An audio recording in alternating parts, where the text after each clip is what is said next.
All right. Thank you, everyone, for joining us today. We will get started in about a minute. And our topic today will be books on grief for adults.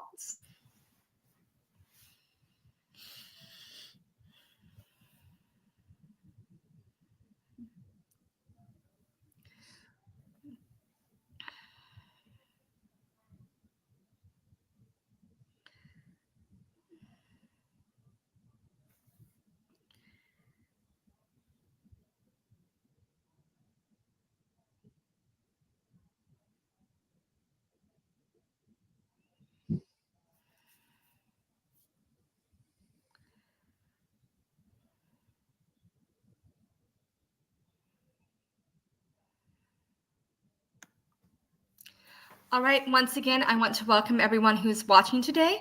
My name is Jody. I am the adult programmer at the Central Rappahannock Regional Library, Fredericksburg branch. It is my privilege today to once again welcome back Mary Bevin from Grief Support Services at Mary Washington Healthcare, who is continuing her series on books on grief. She in June did one for children. In July, she did one for teens, both of which you can find on our Facebook and YouTube pages if you would like to go back and watch them. And today she will be doing her final presentation on books for adults. Again, Mary does welcome each and every question, but she will answer them at the end of her presentation. Mary, are you ready to take over? I am. Thank you so much, Jody. I'm glad to be back with everyone this morning and excited to share some books that you can find at the Central Rappahannock Regional Library on grief. And these books are geared towards adults. Like Jody said, we did do the two other presentations on books for children and books for teens that were just a lot of really great books that are available. And it's certainly not an exhaustive list. So if anybody is interested in finding out more information about books or our grief support services, please feel free to reach out, and Jody will put my contact information at the end of the presentation. I'm going to get started, just like I have in other presentations, by just kind of giving an overview on grief. So again, for each presentation, we've kind of specifically focused on kids' grief, teen grief, and then this morning we'll talk about adult grief. Obviously, there are lots of universal themes when we're talking about grief and loss, but we will talk specifically about kind of how adult grievers tend to experience their grief and some helpful coping skills. So grief refers to a person's reaction to loss, which is comprised of thoughts, feelings, and behaviors that change over time. This is similar but different to mourning, which is often described as the outward expression of grief and is used to describe the period after the loss. So oftentimes I think about grief as what happens on the inside, and mourning is kind of what other people see on the outside. And we certainly know that those don't always match, right? What people see isn't always what we're kind of deeply feeling on the inside. Some factors that impact our grief experience: the relationship with the deceased. So this means like the literal relationship. Was it your mother? Was it your father? Was it your spouse, your son, your grandparent? The nature of the relationship. This is more how you would describe the relationship. Was it a close, loving relationship? Was it a kind of conflictual relationship? Were you estranged from the person? So all those things that describe the nature of the relationship. And the circumstances of the death itself. Was this something sudden and unexpected? Was there some trauma involved? Was this after the person had been sick for a long period of time and maybe you were their caregiver? All of those things impact the way that we grieve. And I'll just pause here before I speak to the other side of the list. None of these are meant to be hierarchical. It's not that one type of relationship or the nature of the relationship or the circumstances of the death is better or worse. It's just that these things impact and affect our grief process. So then we'll see on the other side, other losses. So if you've had maybe several losses all in a row, obviously that's going to affect your grief. And I would say even if you've had a significant loss earlier in your life and now you're having one kind of later in your life, that also impacts your grief process. The coping skills that you have. We are all raised and, provided with and taught different coping skills. And so if you have a lot of resilient coping skills, if you have been, kind of an emotionally intelligent, savvy person throughout your life and have a lot of skills, your grief process is probably going to look different from somebody who maybe struggles a little bit and maybe has some more difficulty coping with stressful situations. That's nobody's fault. We are all born and raised with those different coping skills. Now we can learn, and that's part of what I'll speak to in a moment, some additional coping skills that can help us, especially in a situation we may never have been in before. Maybe you've never experienced the death of somebody close to you before, and you're kind of at a loss for what to do and how to cope. And then your support system. So this might be family, friends, neighbors, a church community. It can come from all sorts of different places. But do you feel like you have supportive people? And it might be that you don't feel like engaging with those people because of your grief. But are they available? Are they present? Are they bringing you meals or offering to take you out for coffee? And then, of course, other stressors. Maybe the person who passed away was the primary breadwinner. Maybe you have to move out of your home. Maybe you need help with caregiving for children who are in the home. There's lots of different types of stressors. Maybe you have to go back to work right away, which is often the case for most people who are grieving. So we're going to talk briefly about just these 3 theories. So the first is Worden's 4 tasks of grief, or 4 tasks of mourning. And this is in a cute little acrostic with tear that says a letter for a statement for each letter. But you'll see these written in slightly different ways. But the tasks are the same: to accept the reality of the loss, to experience the pain of the loss, to adjust to the new environment without the lost person, and to reinvest in the new reality. And what we don't want to do is to see these things as a linear checklist where we can say, okay, I did T, I did E, I did A, I did R, I'm good to go. That's just not the way that grief works. That is not the way that we process or live with or integrate our losses. Instead, these are things that can kind of help to explain the process that we're going through. Some of those kind of internal conflicts we feel, or the way that we are, kind of figuring out how to live in this new reality, which is kind of what those last 2 are. And these things overlap. They happen in an overlapping manner. So it's not a checklist to complete and say, okay, I'm done with my grief. But these are things that are kind of an ongoing process. And you may even find years down the road that you are kind of thinking about the T one, to accept the reality of the loss. That you're kind of experiencing the pain of the loss in new ways. So this isn't something that we complete and we move on from. These are things that we continue to evaluate and process and experience throughout our grief journey. Next is the dual process model of grief. And I love this because I think it kind of puts in a picture what we are kind of naturally experiencing, which is this kind of ebb and flow, this back and forth between our loss-oriented related things and the restoration oriented things. And what those words mean: loss oriented is all the things that are associated with the loss, with the death, with the grief work. So you'll see like therapy, support groups, thinking about your person, missing your old life, kind of everything that is associated with the person and the loss. On the other side, the restoration oriented is kind of all the things that are moving forward, the kind of doing the things that are living. And figuring out what this new life looks like. You'll see creating new traditions, doing new things, forming new relationships, adjusting, right? And so what we're doing is this dance between these 2 sides, the loss-oriented and the restoration-oriented.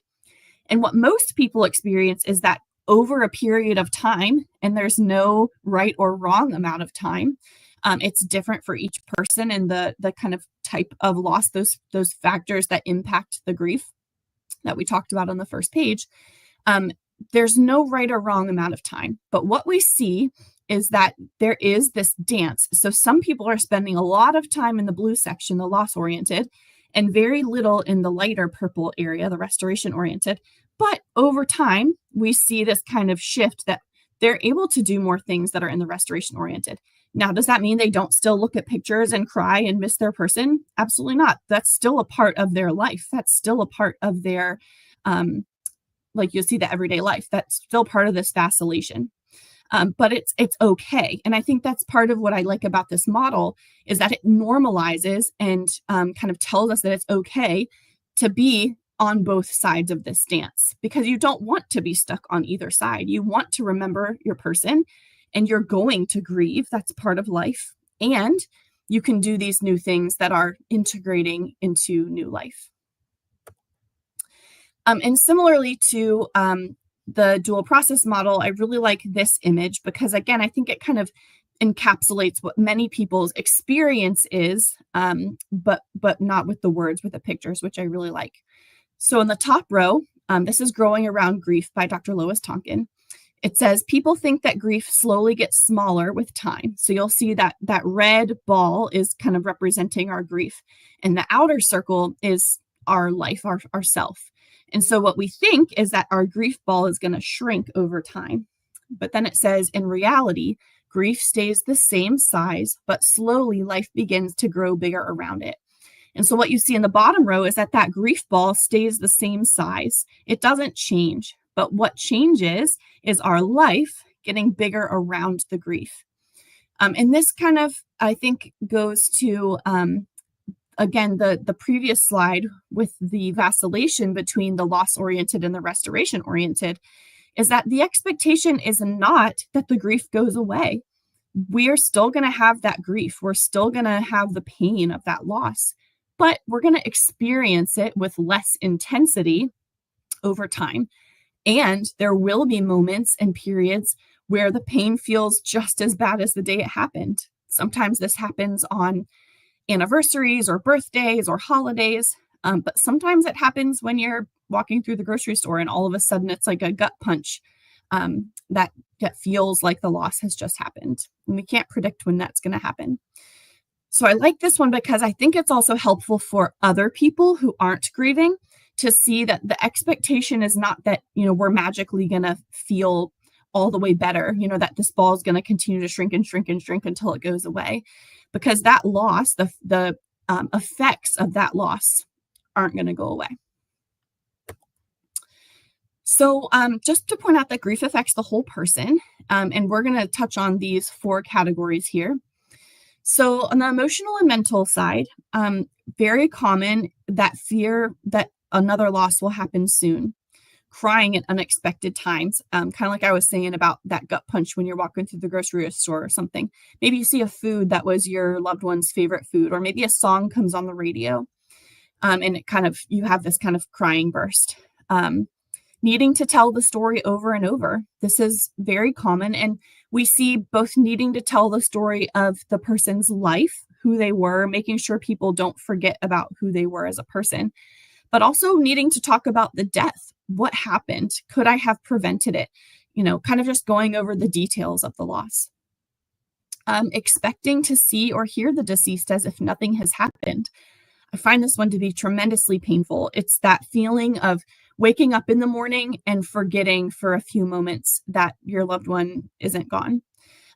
Or thinking, oh, I need to tell so-and-so, oh, wait, I can't. They passed away. And so that's just that gut punch again, that you're expecting to be able to talk to this person and they're not there. Absent-mindedness is a very common symptom. Some people call it like brain fog, that it's this idea of like kind of this forgetfulness, like you aren't intentionally missing appointments or forgetting to call people back or, forgetting to pack your lunch for work that day, whatever it is. But it's just that your brain is in this kind of mushy state where you're not able to kind of make those executive functioning decisions like you had previously. So what helps? Reading grief books can be very helpful. I think partly to learn about kind of understanding how our bodies work when they're grieving. And also just to normalize some of the experiences you may be having, which I'd say for the books that we're going to be talking about today is a really important part of each of those books, is just how relatable they are and how it can help to validate your own experience. Journaling can be very helpful. Doing acts of kindness. I love this one because it actually comes from depression literature, people who study depression. but that acts of kindness actually make a shift in our brains, and kind of move us away from those depressive feelings. Having healthy boundaries, feeling your feelings, phoning a friend, joining a support group, and doing mood boosters. So while it is very important to, feel your feelings and like we said, accept the pain of the reality of the loss, we also have to live our life, and we can't just constantly be stuck in those feelings, because we might have to go to work. You might have to care for children. You might have to go to the grocery store. So sometimes these mood boosters can kind of bust through, and kind of give us a little bit of reprieve from some of those heavy feelings. A common thing that comes up with adults and children is feeling guilty, like, oh, I can't laugh or I can't be happy. It's kind of dishonoring my person who died. And so I would really challenge you to kind of shift away from those thoughts, and to accept that it's okay to have these moments of reprieve, and it's okay to laugh and to have enjoyable experiences. Next up, we have spiritual symptoms of grief. Very commonly, there's a loss of meaning or direction, or the person is searching for new meaning. There might be questioning your faith or changes in your belief. And then many people find comfort or solace in their faith. And again, there's no right or wrong way to experience your grief. These are just some common things that people say they experience when they're grieving. So some things that can help: meditating or praying, spending time in nature, creating rituals. I especially love this one because I think rituals help us in a lot of ways. Some rituals are kind of naturally built into our culture, like having a funeral or memorial service. But some of them take effort on our part or thought to kind of create what we might want to do to honor our loved one. It can be really simple. I know we had a death in our family, and we have a little candle that we carry with us, that we bring to family events and light it kind of in this person's honor, just to symbolize that their presence is still there with us. It could be, having a picture, going to visit the cemetery. It's up to you kind of what the ritual is, but it is a very helpful thing to have these rituals that we can kind of rely on as moments where we can reflect and remember the person. And then reading spiritual texts. This could be books or the Bible or any other spiritual text that is meaningful to you. And then on the physical symptoms of grief, sleep disturbances are very common. Difficulty falling asleep or difficulty staying asleep. A lowered resistance to illness, which is actually true of any time we are under stress, and grief is certainly a type of stress. Changes in your appetite, eating more or eating less, and then physical aches. I always recommend that people go to their doctor to get checked out if you are having any aches or pains. Better safe than sorry. But I do want to point out that sometimes having headaches or stomach aches or body aches can actually be a symptom of grief. So if you go and it's kind of a mystery, unexplained, the doctor might be able to give you some medicine that helps, but knowing that it could be part of your grief process. And I will point out too, that is also very common in children, especially complaining of stomach aches. That may be a sign of anxiety or stress. That's the way that they are able to describe and experience their grief, is by physical aches. What helps? So first is bilateral movement, like walking or tapping, which is like this. We sometimes do the butterfly one. But the idea is that you're moving both sides of your body bilateral. And this has shown to reduce stress if you are able to engage in some bilateral movement. Eating healthy food and drinking water. I'm sure any type of presentation you're going to go to about mental health is going to include these things, because they're so vital to our well-being. Getting enough sleep, which obviously we saw sleep disturbances is a challenge. But having good sleep hygiene, going to sleep and waking up around the same time every day, doing your best to get your body in those good sleep habits, and kind of trusting your body that you will get back into those routines as best you're able. And then engaging in hobbies. This could be a new hobby, like we saw in some of those grief theories about re-engaging or engaging in new things. So it could be a new hobby. It could be something you used to do, but then you were caring for a person who was ill. And so then this would be something you're kind of getting back to. But it kind of fills a few needs. One, it's good to have something that you can kind of look forward to and participate and engage with. And a lot of hobbies have that social component as well. All right, so now we're going to jump into our books. The first 8 you will be able to find at Central Rappahannock Regional Library. The last one, which I'll get to, is not available at the library, but kind of put it in there as an honorable mention. It's a book of poetry, but I'll get to that in a moment. So first up, we have The Grieving Brain by Dr. Mary Frances O'Connor. She actually has a second book that's called The Grieving Body. Haven't read that one yet, but I think it'll be really great. So what she does in this book, she is a neuropsychologist. She is investigating and conducted some research studies to look at the brains of people who were grieving. And her goal really was to kind of understand. She is a bereaved person. Her mother died when she was in her early 20s after living with cancer for many years. And so the goal of this book really is I think she was trying to understand her own grief and why it was having such a complete effect on all areas of her life. Which is what we see, obviously, in my previous slides. It affects us mind, body, and spirit. And so this book really is a very accessible way. I know I said neuropsychology, which can feel a little daunting, but it really is written in an accessible way. There's a term for it, I can't remember right now, but it's basically when like science books are written for lay people. So she does have some terminology in there that is kind of scientific, but she does an excellent job of explaining. And I like this book too, because it kind of talks about the grieving person in kind of the acute grief phase. And then it talks about kind of integrating and how our brains learn to integrate the grief into our life. So this is a really good one, really accessible. It's an easy read, even though it does have these complex topics. And it does also share some of her own grief experiences, as well as the experiences of some other bereaved people who were participants in her study. Next up, we have Bearing the Unbearable by Joanne Cacciatore. This one is written by, Dr. Joanne Cacciatore. So it is written by this Dr. Cacciatore, who is both a bereaved person and a therapist. So I like that it has kind of both of those elements. It is written in a little bit more of a clinical way, almost as if you were talking to, a therapist who is like helping you to understand and process these things.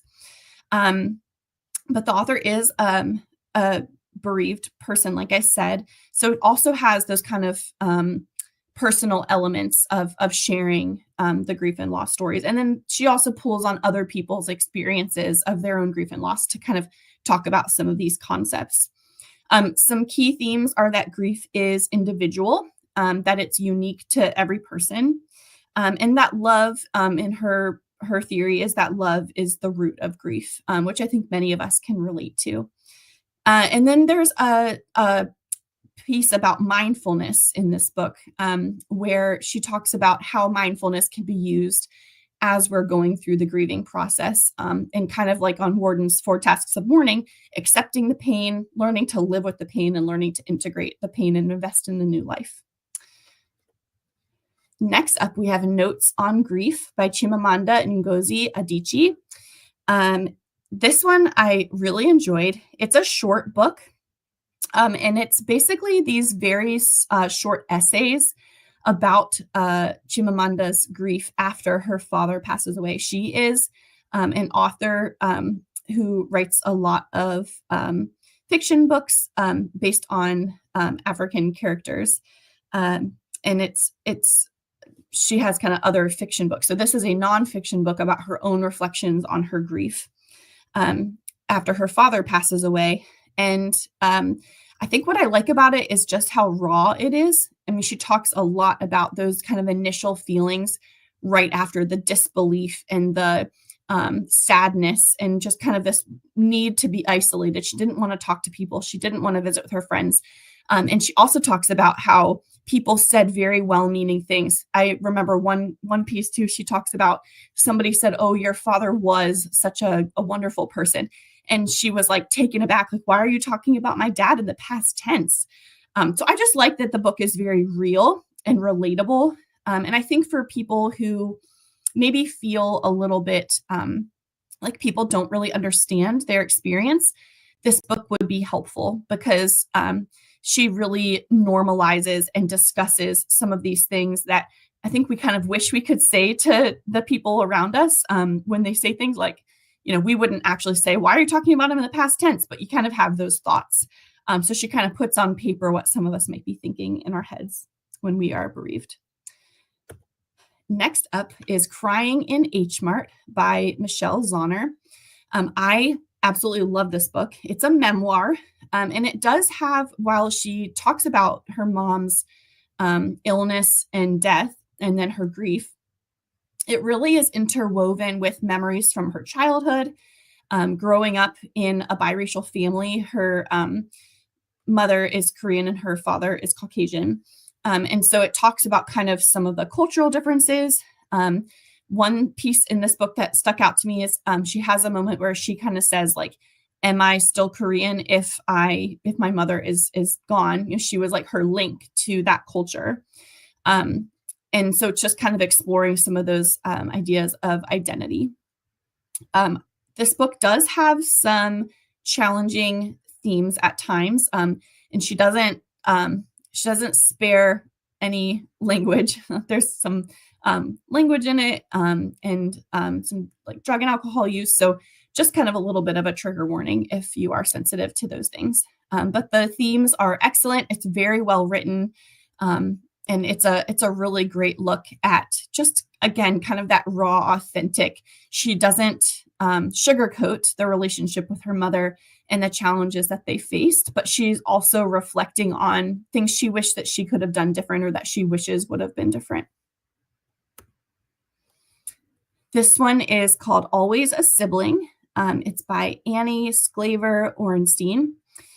This is an interesting book because it has kind of two parts. So the first is maybe like more educational. It's talks about the different types of sibling relationships and sibling losses, which is part of why I like it. So her brother died during the war in Afghanistan. And so his loss was sudden, and it wasn't like she watched him, be sick and passed away, and he wasn't kind of physically around for a little while. So it still kind of felt a little bit like, oh, well, he's just overseas, serving our country. And so kind of the reality of that loss was a little bit harder to accept. She also talks a lot about different types of sibling relationships that were maybe more complex or more estranged, or maybe there was a big age difference, just like a lot of different nuances of different types of sibling relationships. So I like that it kind of touches on all those, and that you're able to kind of gain something from that, regardless of the type of relationship that you have with your sibling. And you'll see the subtitle of the book is The Forgotten Mourner's Guide to Grief. And this is true of a lot of sibling grievers, that they feel like, you'll hear, I think there's even a quote in the book, but I certainly hear it from other places, that, somebody will walk up to the sibling of a person who died, and they'll say, "Oh, how are your parents doing? It must be so hard." And they're like, "Well, I'm grieving too, right?" And so this idea of being a forgotten mourner, that siblings of, that pass away often feel that way. And it's not intentional. I think we just forget that they're grieving too, especially when they're children. They sometimes hide the grief or don't show it in the same way that an adult would. Now, the second part of this book is more of a workbook. So it has kind of things to process through and work through that can help you kind of process and, again, integrate the grief. So I like this one if you have experienced the loss of a sibling. This one is It's Okay That You're Not Okay by Megan Devine. This is kind of one of the, I'd say, kind of classic grief books for adults. It's very often recommended. Any list that you look at for grief literature, this will be on it. And the reason is because it's a good book. So Megan Devine had her spouse passed away, and it was sudden. And so this book is kind of her reflections on and processing, that loss. And she was facilitating a grief writing course at a college. And so there are excerpts from some of her students' writings that kind of explore their own grief experiences. One cool thing about this book is it has kind of like mixed in the pages, like you're reading your chapter, and it'll have like a little blurb of like a mental exercise or a writing exercise, almost like little journal prompts that you can kind of do as you're reading. But it's different than like a book that's just journaling prompts, or you read the chapter and then reflect. These are much more integrated into the chapter. But it's an interesting way of writing it, and I think it would be helpful to a lot of people. One section 2 in this book, she talks about basically how to deal with people who, while well-meaning, say the wrong thing, or maybe people who aren't well-meaning and say things that are like, why would you say that to somebody who's grieving? And so she talks about some of those things plainly, which I think as a bereaved person is nice to not have them, glossed over, that she says outright, like, this person said this to me, or this person said that to, one of the students in the class, and kind of process it through why the person might have said that, like what their meaning might have been, and then how the bereaved person is interpreting that, how it sounds to the bereaved person, and then kind of what to do about it. This next one is a memoir called No Happy Endings by Nora McInerney. I first came across her on a TED Talk that she gave many years ago. She had several very significant losses, her father, her spouse, and she had a miscarriage, kind of all within a short time. So this book explores those losses and how she grieved.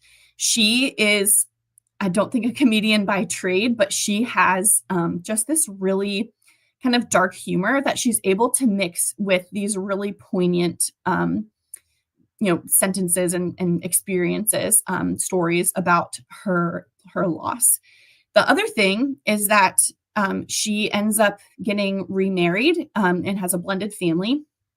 And so it explores too kind of carrying the sorrow of the loss of her first husband and the joy of being able to have a new connection and a new relationship and a new partner. But that you kind of have to learn how to carry both of those with you, that she still misses her first husband. She still has love for him and misses that relationship. And she's able to have this new one. So if you are not into kind of darker humor, maybe not the book for you, but it is a genuinely funny book that I think even people who have not experienced the death of someone close to them would still enjoy and be able to kind of gain some insights about the grief process. Then we have The Year of Magical Thinking by Joan Didion. This one I read, I actually bought it like a long time ago and then read it maybe 2 years ago or so. But I really like it. So this one is Joan Didion was an author. She did a lot of magazine articles, and she has a few other books. But this one is about the year that her husband passed away. And it is in the setting of her daughter who had a medical issue that they weren't sure if the daughter was going to live. And they came home from visiting their daughter in the hospital, and her husband died of a heart attack. So it's kind of just this, on that slide I had about things that impact your grief, I'd say this would go under the category of other stressors. That this, she's having to deal with her daughter's illness and processing the loss of her spouse. And, as in a lot of families, her daughter probably would have been one of her primary support people, but her daughter wasn't available. So it explores her support system, her grief, and this idea of the year of magical thinking.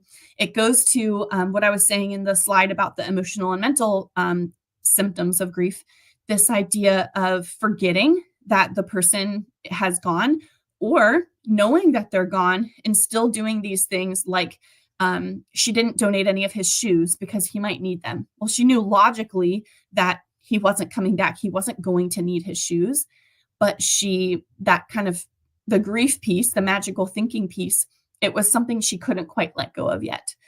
And so it's just a really good book that I think, again, like normalizes the grief process.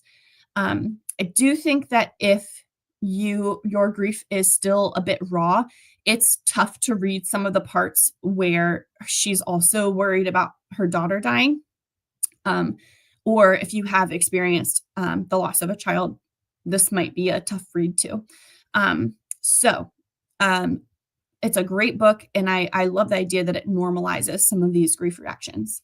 And then last up, we have this book of poetry by Sarah Ryan. She actually has a few books. This one's called Then Death Came, but she has a few other ones that are focused on death and grief.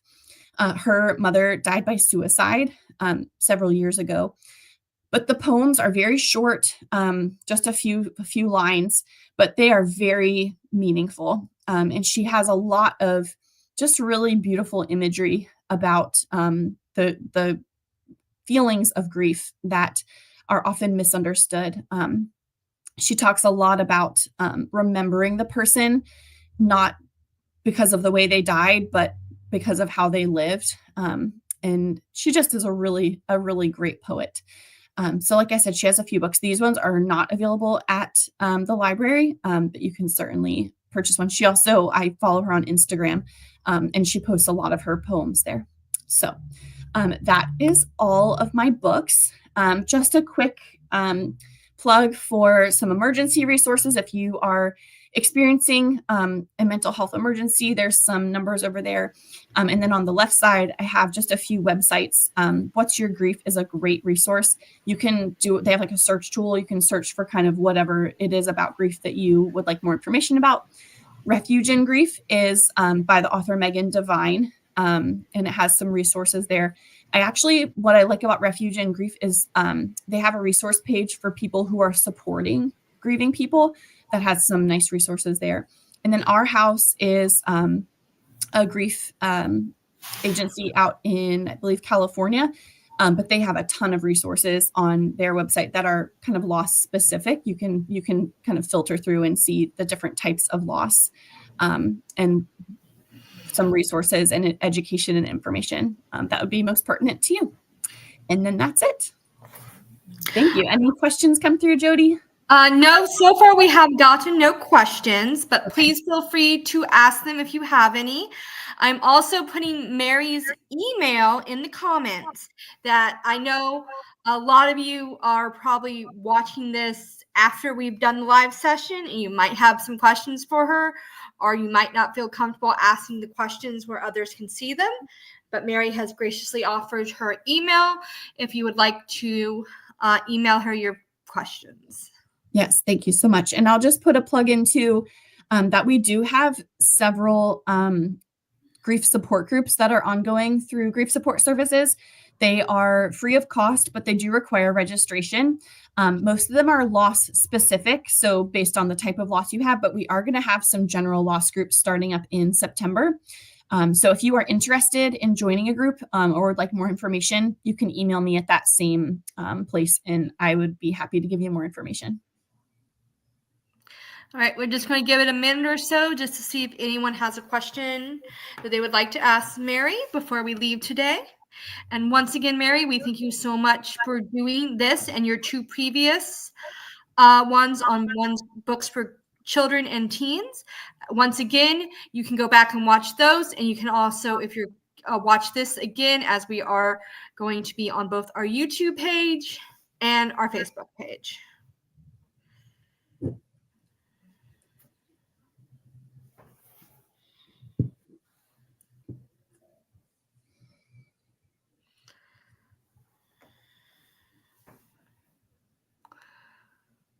All right, it's been about a minute and I don't see any comments. So once again, I thank you all for joining us today, and I thank Mary for taking time out of her busy schedule to do this presentation, do all these presentations for us, not just this one. Thank you. All right. Well, again, if you have any questions for Mary, please email her. And as she said, all but the last book on her suggestions are available at the library. And if you don't want to buy that last one, you can try using our interlibrary loan service to get it. Great idea. Thank you, Jody. You're welcome. And thank you all. And I hope you all have a great rest of your day.